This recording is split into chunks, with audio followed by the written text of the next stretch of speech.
പ്രവാസ ലോകത്തെ വാർത്തകൾ. UAE-യുടെ സ്വന്തം ഡെബിറ്റ് കാർഡായ ജയ്വാൻ കാർഡ് നവംബർ മുതൽ പുറത്തിറങ്ങും. ഉപഭോക്താക്കൾക്ക് പ്രതിദിനം 25,000 ദിർഹം വരെ പിൻവലിക്കാം. നാഷണൽ പേയ്മെന്റ് കോർപ്പറേഷൻ ഓഫ് ഇന്ത്യയുടെ സാങ്കേതിക സഹായത്തോടെയാണ് UAE സ്വന്തം ഡെബിറ്റ് കാർഡ് നിർമ്മിച്ചത്. ഇതിനോടകം പല തദ്ദേശ ബാങ്കുകളും അവരുടെ ATM കാർഡുകൾ ജയ്വാനിലേക്ക് മാറ്റി. പ്രതിദിനം 25,000 ദിർഹം വരെ പിൻവലിക്കാൻ കഴിയുന്നതാണ് ജയ്വാൻ കാർഡ്. സാധനങ്ങൾ വാങ്ങുന്നവർക്ക് പ്രതിദിനം 30,000 ദിർഹം വരെ ജയ്വാൻ കാർഡ് ഉപയോഗിച്ച് ചെലവഴിക്കാം. UAE സെൻട്രൽ ബാങ്കിന്റെ അനുബന്ധ സ്ഥാപനമായ ഇത്തിഹാദ് പേയ്മെന്റ്സുമായും പ്രാദേശിക ബാങ്കുകളുമായും സഹകരിച്ചാണ് ജയ്വാൻ പ്രവർത്തിക്കുന്നത്. UAE-യിലെ ATM-കളിലും സ്റ്റോറുകളിലും ഇ-കൊമേഴ്സ് സൈറ്റുകളിലും കാർഡ് സുരക്ഷിതമായി ഉപയോഗിക്കാം. എല്ലാ ATM-കളിലും ജയ്വാൻ കാർഡ് ഉപയോഗിക്കുന്നതിന് ആവശ്യമായ മാറ്റങ്ങൾ വരുത്തി. പുതിയതായി കറന്റ് സേവിങ്സ് അക്കൗണ്ട് തുടങ്ങുന്നവർക്ക് ജയ്വാൻ കാർഡ് വേണമെങ്കിൽ പ്രത്യേക അപേക്ഷ നൽകണം. ജയ്വാൻ കാർഡ് ഉള്ളവർക്ക് അവരുടെ കൈവശമുള്ള ഡെബിറ്റ് കാർഡ് റദ്ദാക്കുകയോ നിലനിർത്തുകയോ ചെയ്യാം. News desk MyFin TV. ഖത്തറിലേക്ക് എത്തുന്ന സന്ദർശകരുടെ എണ്ണത്തിൽ വൻ വർധന. ഈ വർഷം എത്തിയത് മലയാളികൾ ഉൾപ്പെടെ 35 ലക്ഷം സന്ദർശകരെന്ന് ടൂറിസം വകുപ്പ് അറിയിച്ചു. ഈ വർഷം ആദ്യ 9 മാസങ്ങൾ പിന്നിട്ടപ്പോൾ ഖത്തറിലെത്തിയ ആകെ സന്ദർശകരുടെ എണ്ണത്തിൽ മുൻവർഷത്തെ അപേക്ഷിച്ച് 2.2% വർധനയുണ്ടായതായി ഖത്തർ ടൂറിസം വകുപ്പ് അറിയിച്ചു.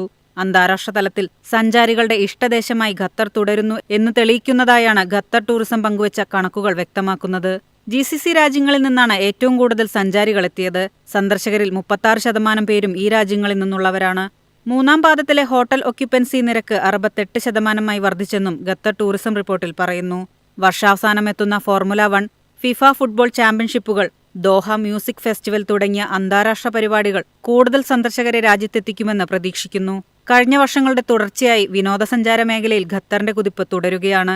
വർദ്ധിച്ചുവരുന്ന സന്ദർശകരുടെ എണ്ണം, ടൂറിസം മേഖലയെ മികച്ച സേവനങ്ങൾ, വർഷം മുഴുവൻ നീണ്ടുനിൽക്കുന്ന വിവിധ പരിപാടികൾ തുടങ്ങിയവയുടെ ഫലമായി ഖത്തറിന്റെ ടൂറിസം മേഖല അഭൂതപൂർവമായ മുന്നേറ്റം കൈവരിക്കുകയാണ്. ഇത് പൗരന്മാരെയും താമസക്കാരെയും ആഗോള സഞ്ചാരികളെയും ഒരുപോലെ ആകർഷിക്കുന്നു. News desk MyFin TV. കുവൈറ്റിൽ തൊഴിൽ സമയ വിവരങ്ങൾ തൊഴിലുടമകൾ ഓൺലൈനായി സമർപ്പിക്കണം. പുതിയ തൊഴിൽ നിയമം നവംബർ 1 മുതൽ പ്രാബല്യത്തിൽ വരും. രാജ്യത്തെ എല്ലാ തൊഴിലുടമകളും തങ്ങളുടെ സ്ഥാപനങ്ങളിലെ ജീവനക്കാരുടെ പ്രതിദിന ജോലി സമയം, വിശ്രമവേളകൾ, പ്രതിവാര അവധി ദിനങ്ങൾ, ഔദ്യോഗിക പൊതു അവധികൾ എന്നിവ ഓൺലൈനായി സമർപ്പിക്കണം. പബ്ലിക് അതോറിറ്റി ഫോർ മാൻപവറിന്റെ അംഗീകൃത ഇലക്ട്രോണിക് സംവിധാനമായ അഷാൽ വഴിയാണ് ഇക്കാര്യങ്ങൾ അറിയിക്കേണ്ടത്. തൊഴിൽ സമയം സംബന്ധിച്ച എന്തെങ്കിലും മാറ്റങ്ങൾ ഉണ്ടാകുമ്പോൾ ഉടനടി അത് അപ്ഡേറ്റ് ചെയ്യുകയും വേണമെന്ന് അതോറിറ്റി വ്യക്തമാക്കി.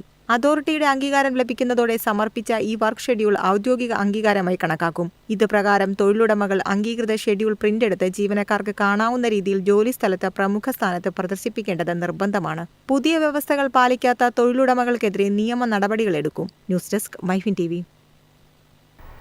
54,000-ത്തിലധികം പ്രവാസി കുടുംബങ്ങൾക്ക് സുരക്ഷയൊരുക്കി നോർക്ക കെയർ. ഈ മാസം 30 വരെ ഇൻഷുറൻസ് സ്കീമിൽ രജിസ്റ്റർ ചെയ്യാൻ അവസരമുണ്ട്.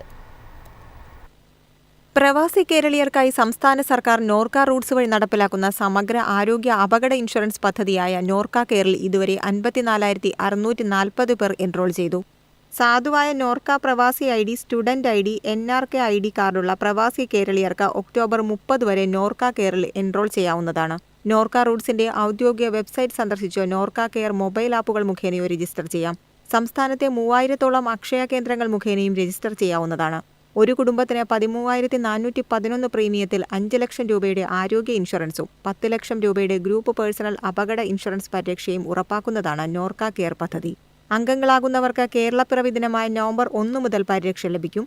നിലവിൽ കേരളത്തിലെ 500-ലധികം ആശുപത്രികൾ ഉൾപ്പെടെ രാജ്യത്തെ 18,000-ഓളം ആശുപത്രികൾ വഴി പ്രവാസി കേരളീയർക്ക് ക്യാഷ്ലെസ് ചികിത്സ ഉറപ്പാക്കുന്നതാണ് പദ്ധതി. News desk MyFin TV.